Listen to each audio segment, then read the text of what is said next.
नमस्कार, स्वागत है आपका यूट्यूब चैनल उल्टा चश्मा पे। लेकर आया हूँ आपका अपना कार्यक्रम विश्लेषण विद वानखड़े।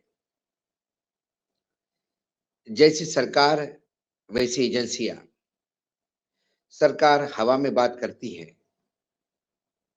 या हिंदी में कहो आम आदमी की भाषा में तो हवाबाजी करती है। वैसे ही हवाबाजी यानी काइट फ्लाइंग एजेंसियाँ भी करती हुई दिखाई देती है। ये मैं इसलिए कह रहा हूँ कि सर्वोच्च न्यायालय के सामने दिल्ली के उप मुख्यमंत्री का केस मनीष सिसोदिया का जमानत के लिए आया। मनीष सिसोदिया शराब कांड में अरेस्ट है। उनके ऊपर पीएमएलए यानी मनी लॉन्ड्रिंग का केस बना।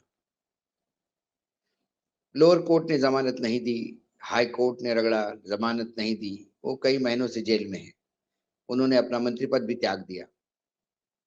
आज जब सर्वोच्च न्यायालय के सामने कल जब ये केस आया तो सर्वोच्च न्यायालय ने कल कहा कि जो पैसा आप बोल रहे हैं वो चेक से लिया है 32 लाख और वो पार्टी फंड में लिया है, तो फिर पार्टी को अभियुक्त क्यों नहीं बनाया। तो सरकारी वकील बोले कि जनाब हम थोड़ा समय चाहिए, हम बता देंगे कि बना सकते कि नहीं बना सकते। लेकिन आज जब सुनवाई हुई तो वही बातें सामने आई जो मैंने कहा शुरुआत में। जैसी सरकार वैसी एजेंसियां। सरकार हवाबाज तो एजेंसियां उससे बड़ी हवाबाज। बिना मनी के मनी लॉन्ड्रिंग का केस मनीष सिसोदिया पे ठोक दिया। सर्वोच्च न्यायालय के जस्टिस साहब ने पूछा, खन्ना जी ने, कि मनी लॉन्ड्रिंग के केस में मनी कहाँ है, पैसा कहाँ है। जब तक कोई रिश्वत का भी मामला हो, जब तक पैसा जाता नहीं, पैसे का लेन देन होता नहीं, तब तक केस बनता कहाँ है। यहाँ जो आपने केस किया मनीष सिसोदिया के खिलाफ, यदि ये हमारे पास तो जमानत के लिए आए हैं, लेकिन लोअर कोर्ट में जब ये क्रॉस एग्जामिनेशन में जाएगा तो औंधे मुंह गिरेगा। क्योंकि आपके पास आपने लगाए हुए आरोपों के बारे में कोई सबूत नहीं। एक सरकारी गवाह है अरोड़ा, जिसने कहा कि हाँ मैंने किए, और आपने मान लिए।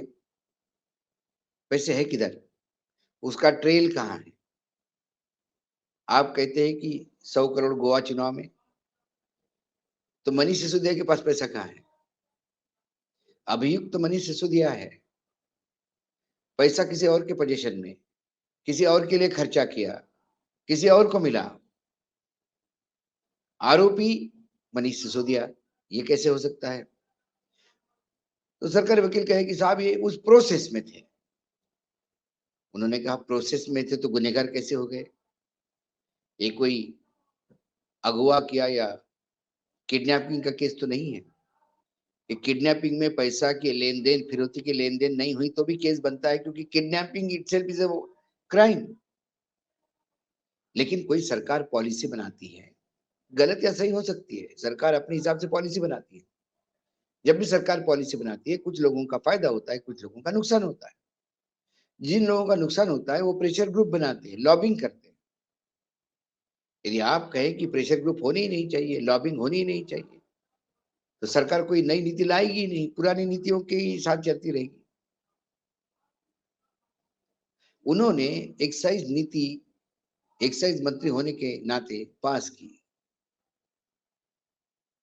इसमें मनी लॉन्ड्रिंग कहा गया, पैसा कहाँ है। केस तो बनता ही नहीं।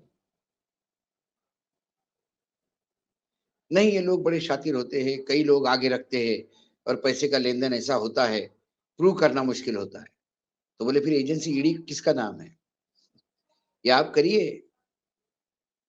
आप किसी सरकारी गवाह के वक्तव्य को सामने रख के कहते हैं कि भाई पैसा लिया है, लॉन्ड्रिंग हुआ, मनी लॉन्ड्रिंग हुआ, पार्टी के लिए चंदा लिया, चेक से लिया, पार्टी को अभियुक्त बनाइए, पार्टी बताएगी।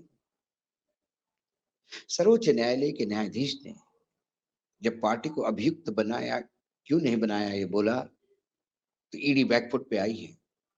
ईडी ने आज भी कहा, ईडी के वकील ने, सरकारी वकील ने, कि हम जरा कानूनी पहलुओं को देख रहे हैं कि पॉलिटिकल पार्टी को बना सकते हैं कि नहीं। क्योंकि यदि आम आदमी पार्टी को इसमें केस में बनाया तो इस देश के कोई राजनीतिक दल नहीं जिसके ऊपर ईडी का केस नहीं बनता। क्योंकि जिनको भी चंदा आया है वो चंदा किसने दिया ये सब बताना पड़ेगा। सर्वोच्च न्यायालय ने भी बड़े दूर से घेरा है। न्यायाधीश साहब ने जब बोला पॉलिटिकल पार्टी को केस इसमें अभियुक्त बना सकते हैं क्या, आप देखिए बनाइए। यदि इस केस में राजनीतिक दल अभियुक्त बन गया आम आदमी पार्टी, तो इस देश में ऐसा कोई भी दल नहीं है जो अभियुक्त नहीं बन सकता। फिर ये जो इलेक्टोरल बॉन्ड्स है इसकी भी जन्म कुंडली बाहर निकलेगी और तब ये भी पता पड़ेगा कि बीजेपी को जिन जिन लोगों ने चंदा दिया उनके एवज में उनको क्या क्या बेनिफिट्स मिले। ये तमाम बातें आएंगी। इसलिए ईडी आम आदमी पार्टी को अभियुक्त नहीं बनाएगी। लेकिन जिस हिसाब से सर्वोच्च न्यायालय ने आज धज्जियां उड़ा दी, नग्न किया, कपड़े उतार दिए ईडी के, देश की सबसे प्राइम एजेंसी कैसे मूर्खतापूर्ण काम करती है या कैसे मूर्खतापूर्ण काम कराए जाते हैं, ये अहम सवाल है। क्या किसी को भी आकाओं ने बोलने पे आप अरेस्ट करोगे? किसी भी धाराओं के नीचे अरेस्ट करोगे? बस आपको लगता है कि वहां मन की बात हो रही तो यहाँ पे भी आप मन की बात कहेंगे कोर्ट में कि साहब हमारा मन कहता है कि ये आरोपी है, और कोर्ट कहेगा कि ठीक है सजा देते हैं। या मन की नहीं, यहाँ संविधान की बात होती है। मन की बात करने वाले कुछ अलग होते हैं। वो मन की बात करने 5 साल आते हैं, अधिकारियों को तो यहीं रहना होता है। तो अब समझ में आता है कि संजय मिश्रा क्यों चाहिए थे प्रधानमंत्री नरेंद्र मोदी जी को। क्योंकि ऐसे उलूल जुलूल केसेस जो बनते नहीं, उनको केसेस बनाने के लिए वो चाहिए थे शायद। क्योंकि इसके पहले महाराष्ट्र के अनिल देशमुख हो गए, संजय राउत हो गए, इनको भी जमानत देते समय कोर्ट ने कहा केस कहां बनता है। आज भी कोर्ट ने कहा केस कहां बनता है। इसकी दलील यदि देखी जाए तो फिर संजय सिंह का तो केस ही नहीं बनता। संजय सिंह ने भी तो पैसे ही नहीं लिए थे। संजय सिंह ने तो इनको मिलवाया था, सिर्फ मिलवाने में मनी लॉन्ड्रिंग का केस लग गया, भ्रष्टाचार का आरोप हो गया। उन्होंने कहा गोवा में जो 100 करोड़ की बात आप करते हैं कि 100 करोड़ चुनाव में लगाया, उसमें क्या जरूरी है कि सब दारू वालों के पैसे होंगे? कुछ अन्य लोगों के भी पैसे हो सकते हैं। ये आप किस दावे के साथ कहते हैं? ईडी के पास कोई सवाल। अब अगला हियरिंग 12 तारीख को होगा, तब पता पड़ेगा ईडी के तरीके से क्या तीर निकलते, क्योंकि आज तो ईडी के पास कोई जवाब नहीं थे और ईडी ऐसा ही कुछ घुमा फिरा के अपनी हंसी उड़वाएगा, इसके सिवा कुछ नहीं। यदि यूपीए और 2004 और 2014 के बीच में जो 10 साल की सरकार थी, उसमें ईडी ने क्या किया? ईडी ने कुल 212 जगह पे रेड की और 5,346 करोड़ जब्त किए।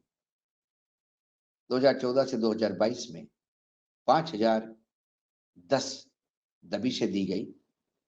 मैं 23 की बात ही नहीं कर रहा, और 1 लाख करोड़ से ज्यादा की रकम अटैच की गई। यूपीए में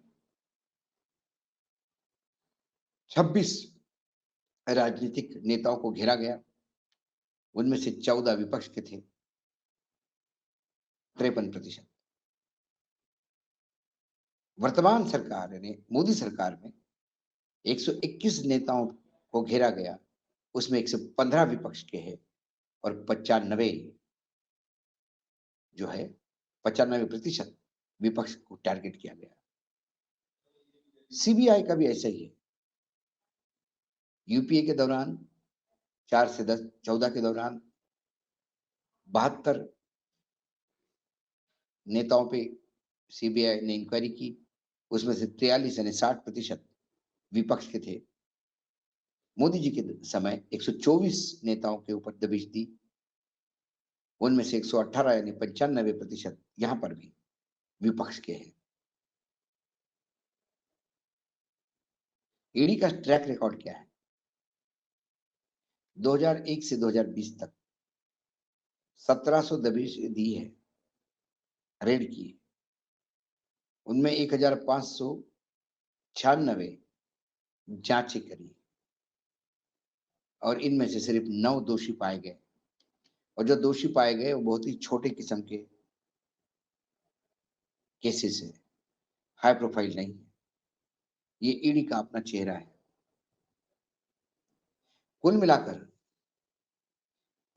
जो बार बार कुल मिलाकर जो बार बार ये कहा जा रहा है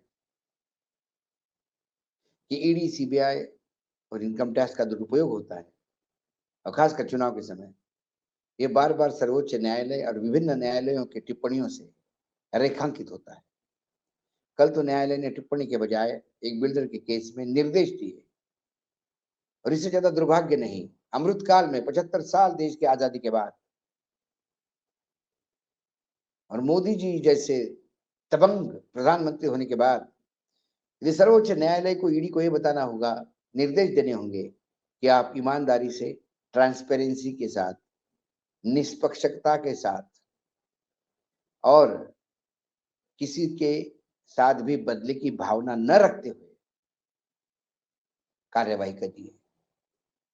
इसके मायने ईडी ट्रांसपेरेंट भी नहीं है, ईमानदार भी नहीं है,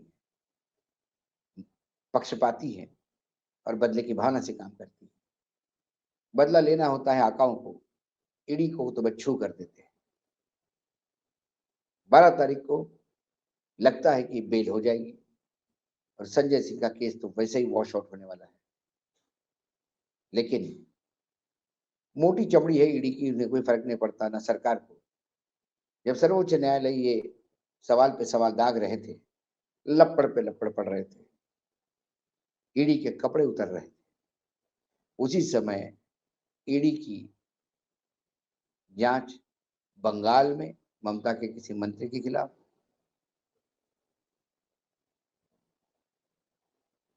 तेलंगाना में